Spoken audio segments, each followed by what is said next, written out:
रोखठोक, बेधडक आणि नेमक्या घडामोडींचा अचूक वेध घेणारं एकमेव विजनरी बातमीपत्र विन टीव्ही मराठी।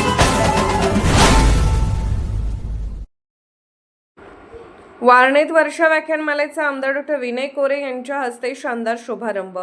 आनंद स्वतःमध्येच शोधा, वर्तमानात जगणे हाच खरा आनंद। ज्येष्ठ व्याख्याते पांडुरंग सारंग।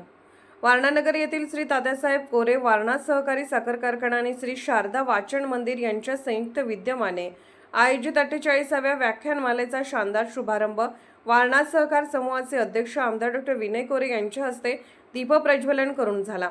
यावेळी वारणा साखर कारखान्याचे उपाध्यक्ष प्रतापराव पाटील, सचिव बीबी दोशिंगे, वारणा दूध संघाचे चेअरमन HR जाधव, संचालक शिवाजीराव जंगम, ज्येष्ठ कथाकथनकार प्राध्यापक अप्पासाहेब खोत, ज्येष्ठ व्याख्याते पांडुरंग सारंग यांच्यासह वारणा समूहातील पदाधिकारी व मान्यवर उपस्थित होते।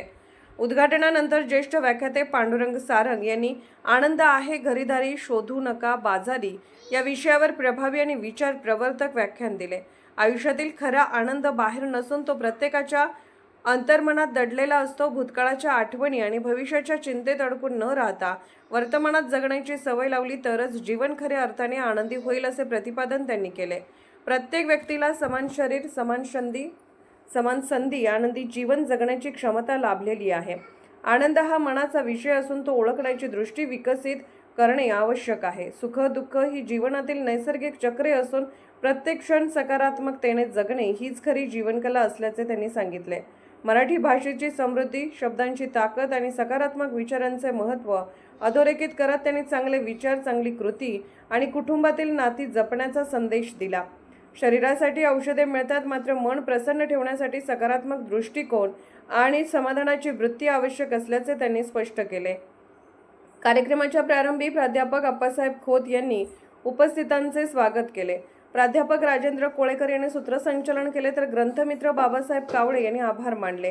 यावेळी वारणा बँकेचे ज्येष्ठ संचालक प्रमोदराव कोरे, KG जाधव, उत्तमराव चव्हाण यांच्यासह वारणा समूहातील विविध संस्थांचे संचालक, पदाधिकारी, विद्यार्थी, महिला आणि पंचक्रोशीतील रसिक मोठ्या संख्येने उपस्थित होते। विन टीव्ही मराठीसाठी वारणानगरहून बाबासाहेब कावळे। वाल्ल्या कोळी म्हणतात त्याला।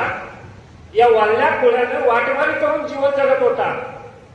नारद भेटले, नारदांनी त्याचं प्रबोधन केलं, त्या नारदाचं ऐकलं म्हणजे श्रवण, वाल्ल्या कोळ्यानं ऐकलं आणि पश्चाताप करून घेतला आणि जीवन बदललं। विन टीव्ही मराठी न्यूज चॅनलला लाईक करा, शेअर करा आणि सबस्क्राईब करा।